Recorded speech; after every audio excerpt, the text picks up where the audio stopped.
దుర్గమ్మకి మహిషాసురుడికి 9 రోజులు భయంకరమైన యుద్ధం జరిగింది అని మీకు తెలుసా? దుర్గమ్మ 9 అవతారాలు ఏంటో మీకు తెలుసా?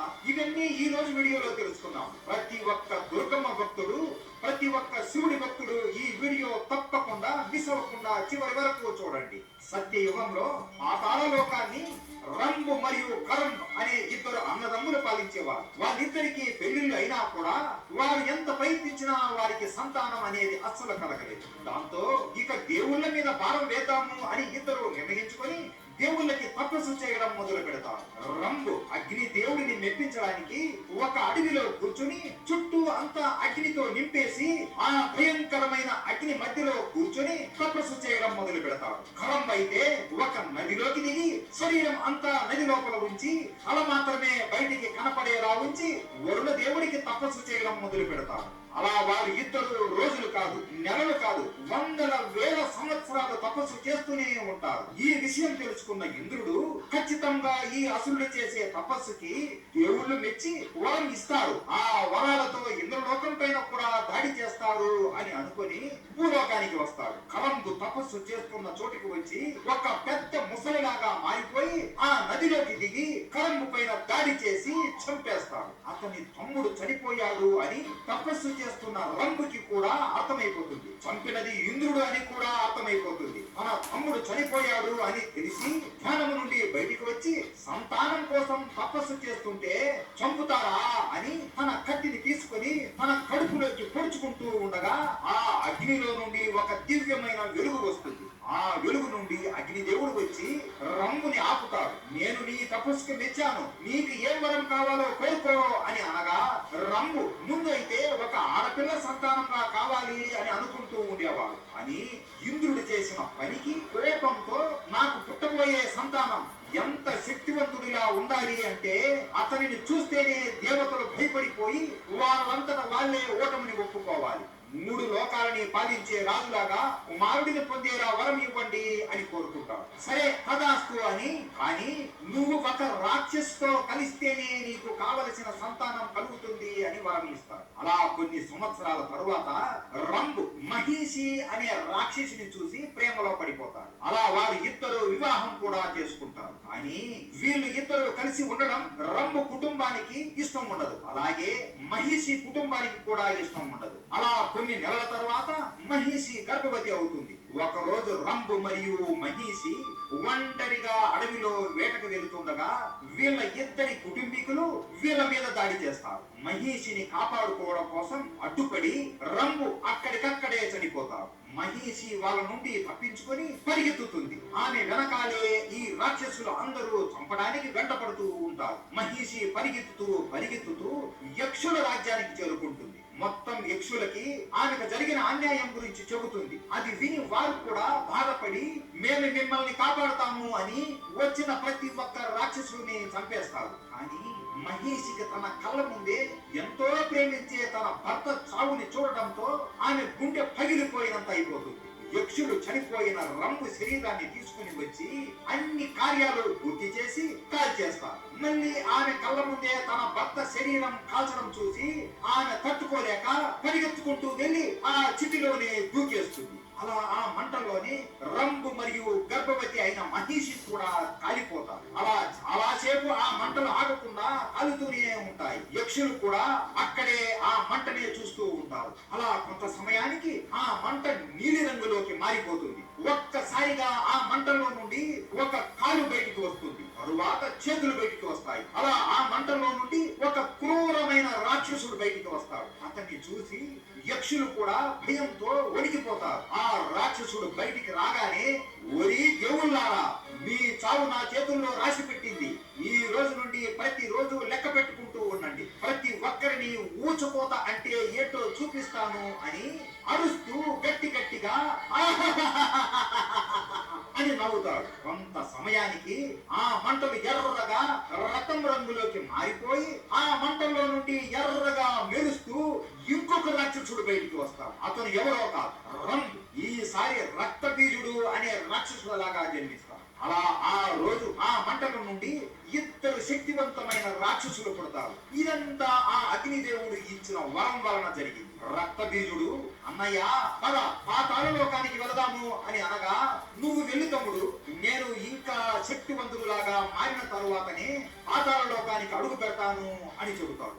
మహిషాసురుడు హిమాలయ పర్వతాన్ని ఎంతో కష్టపడి ఎక్కి పర్వతం మీద ఒక కాలు మీద నిలబడుకొని ఓం బ్రహ్మదేవా, ఓం బ్రహ్మదేవా, ఓం బ్రహ్మదేవా అని తపస్సు చేయడం మొదలు పెడతాడు. బ్రహ్మదేవుడు అతని తపస్సుకి భంగం కలిగించడానికి తుఫాను, మంచు, ఉరుములు, మెరుపులు అతని మీద ఎన్నో ప్రయత్నాలు చేసినా కట్టు కదలకుండా తపస్సు చేస్తూనే ఉంటాడు. బ్రహ్మ తపస్సుకు మెచ్చి మహిషాసురుడి ముందు ప్రత్యక్షమయ్యి ఏం వరం కావాలి నాయనా అని అడుగుతాడు. మహిషాసురుడు వెంటనే నాకు అమరత్వం కావాలి అని అడుగుతాడు. పిచ్చివాడా, అమరత్వం అనేది ఎవ్వరికీ ఉండదు, వేరేది ఏదైనా కోరుకో అని అనగా మహిషాసురుడు ఆలోచనలో పడిపోతాడు. నేను పిచ్చివాడినా అని అనుకుంటూ నన్ను ఏ మగవాడు చంపకూడదు అని అడగగా బ్రహ్మదేవుడు అంటే ఆడవాళ్ళు నిన్ను ఏమైనా చేస్తారు అని భయం లేదా అని అనగా మహిషాసురుడు నవ్వుతూ ఒక మగవాడే నన్ను ఏమీ చేయలేనప్పుడు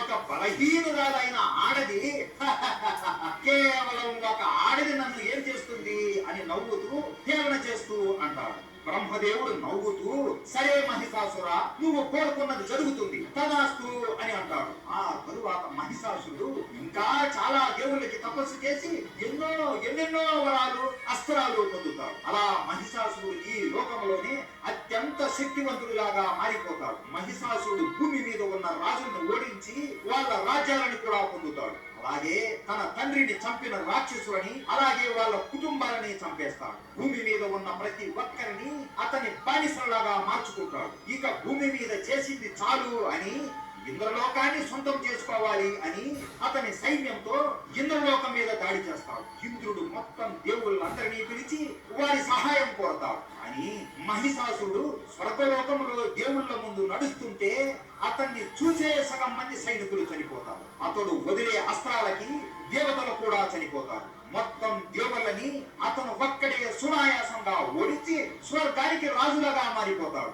ఇంద్రుడు అలాగే కొంతమంది దేవుళ్ళు అక్కడి నుండి తప్పించుకుని నేరుగా బ్రహ్మదేవుడి దగ్గరికి వెళ్ళగా బ్రహ్మదేవుడు నా చేతుల్లో ఏదీ లేదు, పదండి విష్ణువు దగ్గరికి అని వైకుంఠానికి వెళ్తారు. విష్ణువు కూడా నవ్వుతూ నేను ఒక్కడినే ఏమీ చేయలేను, మనకి ఆయన అవసరం ఉంది, పదండి భూలోకానికి అని దేవతలు అందరూ అలాగే విష్ణువు బ్రహ్మదేవుడు కైలాస పర్వతం ఎక్కడం మొదలు పెడతారు. అలా త్రిమూర్తులలో ఒకరు అయిన శివుడి దగ్గరికి వెళతారు. శివుడు ధ్యానం చేస్తూ ఉంటాడు. మొత్తం దేవుళ్ళు అందరూ మహిషాసురుడు చేసే పన్ను గురించి శివుడితో చెప్పగా విష్ణువు మరియు శివుడు కూర్చుని ఆలోచించి మొదటిగా మనం మహిషాసురుడిని స్వర్గలోకం నుండి తరిమి కొట్టాలి అని పథకం వేసి దేవులతో చెబుతారు. ఆ మరుసటి రోజు ఉదయాన్నే దేవుళ్ళు అందరూ స్వర్గలోకానికి వస్తారు. మహిషాసురుడు నవ్వుకొని మళ్ళీ మీరు వచ్చారా, రండి అని అనుకుంటాడు. కానీ ఈసారి విష్ణువు మొత్తం సైనికుల్ని ఆదేశిస్తూ ఉంటాడు. బ్రహ్మదేవుడు ఆపకుండా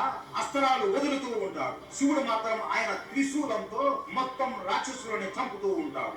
మహిషాసురుడు యుద్ధంలోకి దిగి ఇంద్రుడితో పాటు ఎంతో మంది దేవతలని ఒక్కడే సునాయాసంగా ఓడిస్తూ ఉంటాడు. అప్పుడు విష్ణువు తన గద తీసుకుని మహిషాసురుడితో యుద్ధం చేస్తాడు. విష్ణువు ఎలా యుద్ధం చేస్తున్నాడు అంటే మహిషాసురుడిని ఒక దెబ్బ కొట్టి రక్తం వచ్చే లోపే వెంటనే ఆ దెబ్బ మీదని ఇంకొక దెబ్బ కొట్టేస్తా ఉంటాడు. అలా మహిషాసురుడిని ఒక్క క్షణం కూడా ఆపకుండా కొడుతూనే ఉండేవాడు. మహిషాసురుడు ఇక నేను చనిపోతానేమోనని తన శక్తి మొత్తం ఉపయోగించి ఒక దున్నపోతులాగా మారిపోతాడు. అలా మారిపోయి అక్కడ నుండి పారిపోతాడు. మళ్ళీ తన నిజ స్వరూపంలోకి మారిపోయి దేవతల మీద పడిపోతాడు. శివుడు, విష్ణువు, బ్రహ్మ దేవుళ్ళు అందరూ కలిసి ఈ రాక్షసుడిని చంపేస్తారు. మహిషాసురుడు గట్టిగా నవ్వుతూ ఆయన చేతిలో ఉన్న కత్తితో తన చేతిని కోసుకుని మంత్రాలు చదవగా వెంటనే చనిపోయిన రాక్షసులందరూ మళ్ళీ బ్రతికి ముందు కన్నా 100 రెట్లు ఎక్కువ శక్తివంతులులాగా మారిపోతారు. అలా దేవుళ్ళు అందరూ చంపుతూనే ఉంటారు. మహిషాసురుడు మళ్ళీ అందరినీ ముందు కన్నా ఎక్కువ శక్తివంతులులాగా మారుస్తూ ఉంటాడు. విష్ణువు తన సుదర్శన చక్రం మహిషాసురుడి పైన వదులుతాడు. శివుడు తన త్రిశూలాన్ని మహిషాసురుడి పైన వదులుతాడు. అని మహిషాసురుడి మీద ఒక్క ఘాటు కూడా పడదు. మొత్తం దేవుళ్ళందరూ ఆశ్చర్యపోతారు. ఇక ఏం చేయాలో వీళ్ళకి దిక్కు తోచదు. అప్పుడు బ్రహ్మదేవుడు మహిషాసురుడికి ఇచ్చిన వరం గుర్తుకొస్తుంది. అందరూ యుద్ధం ఆపేసి వెనుతిరగండి అని ఆజ్ఞాపిస్తాడు. అలా త్రిమూర్తులు కూడా మహిషాసురుడిని ఏమీ చేయలేక వెనక్కి పారిపోతారు. అది చూసి మహిషాసురుడు నవ్వుతూ ఆరిపోండిరా, ఆరిపోండి, పిరికి పందలారా అని హేళన చేస్తాడు. మొత్తం దేవతల అందరూ కైలాస పర్వతం మీద కూర్చొని బ్రహ్మదేవా ఎందుకు వెనుతిరుగమన్నావు అని అడుగుతారు. అప్పుడు బ్రహ్మ, మనం ఈ మహిషాసురుణ్ణి ఏమీ చేయలేము. అతన్ని ఏ మగవాడు చంపలేడు. అతని మరణం కేవలం ఒక స్త్రీ చేతుల్లోనే ఉంటుంది అని చెబుతాం. దేవతలు అందరూ భయపడుతూ ఈ లోకంలో మహిషాసురుడిని చంపే అంత శక్తివంతురాలు పుట్టలేదు అని అంటారు. అప్పుడు విష్ణువు నవ్వుతూ, పుట్టకపోతేనేమి, మనమే పుట్టిద్దాము అని అంటారు. ఈ మహిషాసురుడిని చంపడానికి పుట్టే స్త్రీ ఎలా ఉండాలి అంటే ఆమెకు ప్రతి దేవుడి శక్తి ఉండాలి, ప్రతి దేవుడి అస్త్రం ఉండాలి, ఏ దేవుడికి లేనంత ధైర్యం ఉండాలి అని అనగా, శివుడు అంత శక్తివంతురాలని సృష్టించాలి అంటే ఆమెలో ఏదో ఒక స్త్రీ అంశం ఉండాలి కదా. ఆ అంశ ఎవరిది అయి ఉండాలి అని అనగా విష్ణువు నవ్వుతూ, అదిగో అక్కడ పూలు కోస్తూ ఉందిగా, మన పార్వతీదేవినే ఈ కార్యానికి ఉత్తమం అని అంటాడు. పార్వతీదేవి నేనా అని ఆశ్చర్యపోతుంది. అవును చెల్లి, నువ్వు ఒక్కదానివే ఈ అందరి శక్తులు సహించగలవు. ఈ లోకాన్ని నువ్వే కాపాడాలి అని అనగా పార్వతీదేవి శివుడి వైపు అంగీకారం కోసం చూస్తుంది. శివుడు నవ్వుతూ తల ఊపుతాడు. పార్వతీదేవి కూడా సరే అన్నయ్య అని అంటుంది. అప్పుడు దేవుళ్ళు అందరూ వారి చేతులని పైకి ఎత్తి వారి శక్తులని పార్వతీదేవిలోకి ప్రవేశపెడతారు. అలా పార్వతీదేవి అందరి దేవుళ్ళ శక్తిని పొందుతుంది. ఆ తరువాత శివుడు తన త్రిశూలాన్ని పార్వతీదేవికి ఇస్తాడు. విష్ణువు తన సుదర్శన చక్రాన్ని ఇస్తాడు. ఇంద్రదేవుడు తన వజ్రాయుధాన్ని ఇస్తాడు. సూర్యదేవుడు అయితే ఆయన శక్తి ఉపయోగించి ఒక కవచం అలాగే ఖడ్గం ఇస్తాడు. అలాగే ఒక సింహాన్ని ఇస్తాడు. ఆ తరువాత విశ్వకర్మ ఆయన చేతులతో బంగారు కవచాన్ని చేసి దేవికి ఇస్తాడు. మిగతా దేవుళ్ళు అందరూ వారి శక్తితో చేసిన అస్త్రాలని పార్వతీదేవికి ప్రసాదిస్తారు. అన్ని శక్తులు అన్ని అస్త్రాలు పొందడంతో పార్వతీదేవి రూపం మారిపోయి దుర్గమ్మలాగా మారిపోతుంది. ఆ రూపాన్ని చూసి దేవుళ్ళందరూ ఆశ్చర్యపోయి నమస్కరిస్తారు. మహిషాసురుడు 3 లోకాలకి రాజు అయిపోయి అందరినీ హింసిస్తూ పాలిస్తూ ఉంటాడు. ఇక నన్ను ఎవరు ఆపలేరు అని అనుకునే లోపే ఒక్కసారిగా భూమి మొత్తం కదిలి కత్తరిల్లుతుంది. అతను కూర్చుని ఉన్న సింహాసనం కూడా విరిగిపోతుంది. గట్టిగా నడుస్తున్నట్లు శబ్దాలు వినబడుతున్నాయి. ఏం జరుగుతుంది అని బయటికి వెళ్లి చూడగా తన భటులు అందరూ పరిగెత్తుకుంటూ అతని వైపు వస్తున్నారు. వీళ్ళు ఎవరిని చూసి భయపడుతున్నారు అని కళ్ళు పెద్దవి చేసి చూడగా దూరంగా సింహం మీద ఎవరో స్వారీ చేస్తూ వస్తున్నట్లు కనబడుతుంది. ఎవరు వీడు అని సరిగా చూడగా ఒక ఆడది సింహం మీద కూర్చుని పొడుగాటి జుట్టుతో బంగారు కవచాలతో రౌద్రమైన కళ్ళతో చేతుల్లో ఖడ్గం పట్టుకొని రాక్షసుల తలను నరుకుతూ సింహం మీద స్వారీ చేస్తూ మహిషాసురుడికి అర్థమైపోయింది ఈ ఆడది నా రాజ్యం మీదకే వస్తుంది అని. వెంటనే తన సేనాధిపతి అయిన త్రినేత్రుడితో పాటు 5 లక్షల మంది రాక్షసులని ఆ ఆడదాన్ని చంపమని పంపిస్తాడు. త్రినేత్రుడు 5 లక్షల రాక్షసులని తీసుకొని దుర్గమ్మ ముందుకు వచ్చాడు. ఎప్పుడైతే వీళ్ళు దుర్గమ్మని చూస్తారో వాళ్ళ చేతులు కాళ్ళు అంగుళము కూడా కదపలేకపోతారు. దుర్గమ్మ అప్పుడు ఒక్క అరుపు అరుస్తుంది. ఆ అరుపుకి వాళ్ళ చెవులు పగిలిపోయి రథం కక్కుకొని అక్కడికక్కడే కుప్పకూలి చచ్చిపోతారు. ఇదంతా మహిషాసురుడు చూసి ఇతని కళ్ళని అతను నమ్మలేకపోతాడు. దుర్గమ్మ మొత్తం సైనికులందరినీ చంపేసి మహిషాసురుడి మహల్ ముందుకు వచ్చి, ఒరే మహిషాసురా, బయటికి వచ్చి నాతో యుద్ధం చేయరా, వస్తే నువ్వు ఒక్కడే చస్తావు, లేదంటే మొత్తం ఈ రాజ్యంలో ఉన్న ప్రతి ఒక్క రాక్షసుడు చస్తాడు అంటుంది. మహిషాసురుడు దుర్గమ్మని అంత దగ్గర నుండి చూడటంతో ఆమె అందాన్ని చూసి ప్రేమలో పడిపోతాడు. మెల్లగా దుర్గమ్మ ముందుకు వెళ్లి ఆమె కళ్ళల్లోకి చూస్తూ, నన్ను వివాహం చేసుకుంటావా? ఈ లోకంలో నా అంత గొప్ప మగవాడు ఎవరు లేడు. నన్ను వివాహం చేసుకుంటే ఈ 3 లోకాలని నీకు ఇస్తాను అని అనగా అది విన్న దుర్గమ్మకి కోపం మరింత ఎక్కువైపోతుంది. చివరిసారిగా అడుగుతున్నా, యుద్ధం చేస్తావా చేయవా అని అడగగా, యుద్ధం నీతోనా? ఒక ఆడదానితో నేను యుద్ధం చేయాలా? ఆడది అంటే వంటగదిలో ఉండాలి, లేదంటే పడక గదిలో ఉండాలి, అంతేకాని ఇలా యుద్ధానికి దిగకూడదు. నేను అసలు ఆడవాళ్ళని నా కాళ్ళ కింద ఉన్న దుమ్ముతో సమానం అని అనుకుంటాను. అలాంటిది నీతో నేను యుద్ధం చేయడం ఏంటి అని హేళన చేస్తాడు. అది వింటున్న దుర్గమ్మకి కోపం మరింత పెరిగిపోతుంది. అని ఆమె కోపాన్ని అణుచుకొని నవ్వుతూ, సరే అయితే నువ్వు నాతో యుద్ధం చేసి గెలిస్తే నేను నిన్ను వివాహం చేసుకుంటాను అని అంటుంది.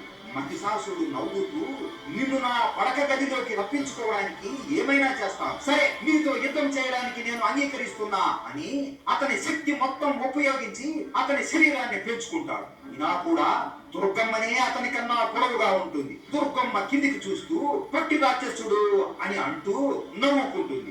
ఆ మాట వినగానే మహిషాసురుడు కోపంతో అతని రెండు కళ్ళలో నుండి అగ్ని జ్వాలలను వదులుతాడు. దుర్గమ్మ ఆమె కవచంతో అడ్డుకుంటుంది. వెంటనే దుర్గమ్మ అగ్ని దేవుడి శక్తితో మహిషాసురుడి ముఖం మీద ఆపకుండా గుద్దుతూనే ఉంటుంది. దుర్గమ్మ గుద్దుతుంటే మహిషాసురుడు నవ్వుతూ, నీ కోపం చూస్తుంటే నిన్ను పొందాలి అని నాకు ఇంకా కోరిక పెరుగుతుంది అని నవ్వుతూ అంటాడు. దుర్గమ్మ లేచి అగ్ని దేవుడి ఇచ్చిన కత్తితో మహిషాసురుడు ఒంటి మీద దాడి చేస్తూనే ఉంటుంది. అతని శరీరానికి ఉన్న గాయాలను నయం చేసుకునే లోపే మళ్ళీ దుర్గమ్మ నరుకుతూ ఉంటుంది. అప్పుడు మహిషాసురుడు తన శక్తితో చనిపోయిన అతని సైన్యాన్ని మళ్ళీ పుట్టిస్తాడు. మొత్తం 10 కోట్ల రాక్షసులకి మళ్ళీ ప్రాణం వస్తుంది. అందరూ ఒక్కసారిగా దుర్గమ్మ మీద దాడి చేయడానికి పరిగెత్తుకుంటూ వస్తూ ఉంటారు. అప్పుడు దుర్గమ్మ సింహముక అని గట్టిగా అరుస్తుంది.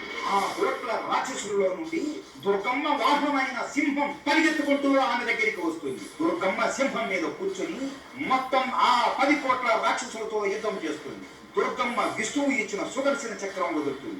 అది సరి వేగంగా వెళుతూ అడ్డు వచ్చిన ప్రతి ఒక్కడి తలని వేడి చేస్తూ ఉంటుంది. ఆ తరువాత శివుడు ఇచ్చిన త్రిశూలాన్ని వదులుతుంది. ఆ త్రిశూలం నుండి వచ్చే మెరుపులకి ఆ రాక్షసులు అందరూ బూడిదైపోతూ ఉంటారు. అలా ఈ 2 అస్త్రాలు యుద్ధ భూమిలో ఆమె చుట్టూ తిరుగుతూ ఉంటే దుర్గమ్మ ఖడ్గంతో అందరి తలని వేరు చేస్తూ ఉంటుంది. అలా మొత్తం 10 కోట్ల రాక్షసులని ఊచకోత పోస్తూ చంపేస్తుంది.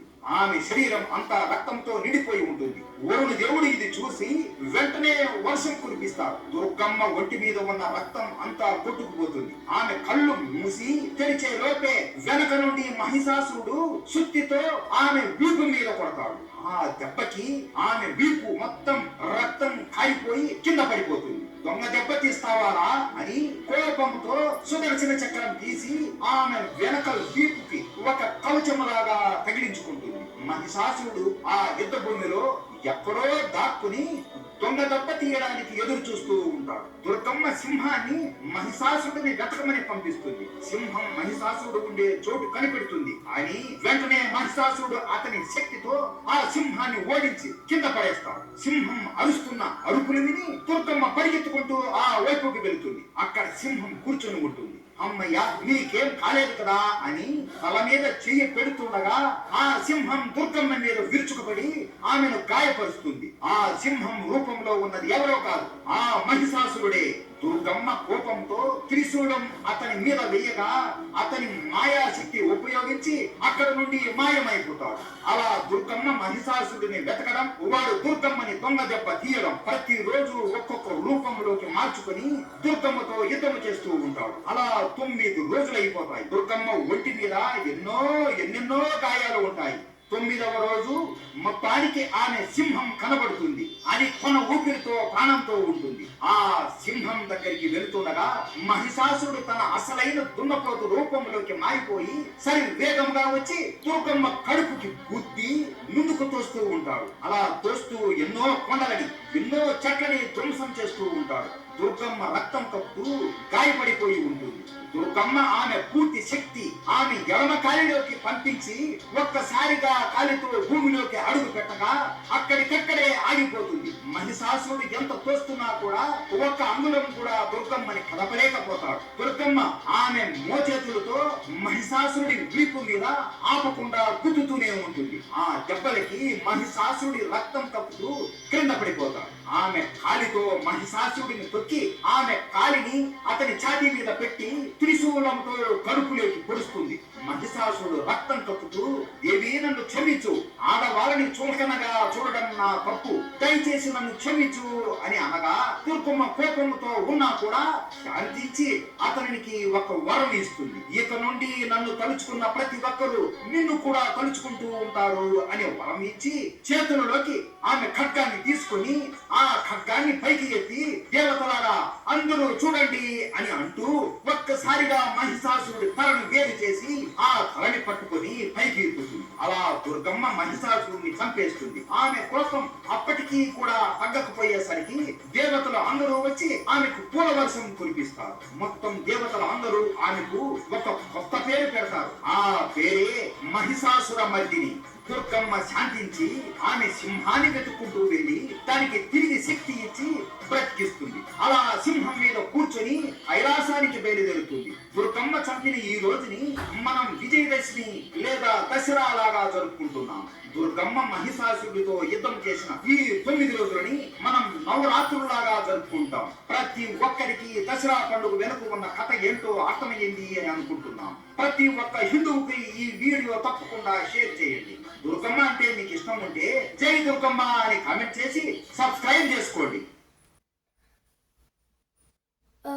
వీడియో అయితే చూసే ఉంటారు కానీ చాలా లాంగ్ అవుతుంది. సారీ గైస్, జస్ట్ వీడియో అట్లా ఎడిట్ చేసి కొంచెం లేట్ అయిందనమాట. సో వీడియో కన్నా నచ్చితే లైక్, షేర్ అండ్ కామెంట్లో అన్న బాగుంది అని కామెంట్ చేయండి. అండ్ నెక్స్ట్ వీడియోలో కలుసుకుందాం. బాయ్.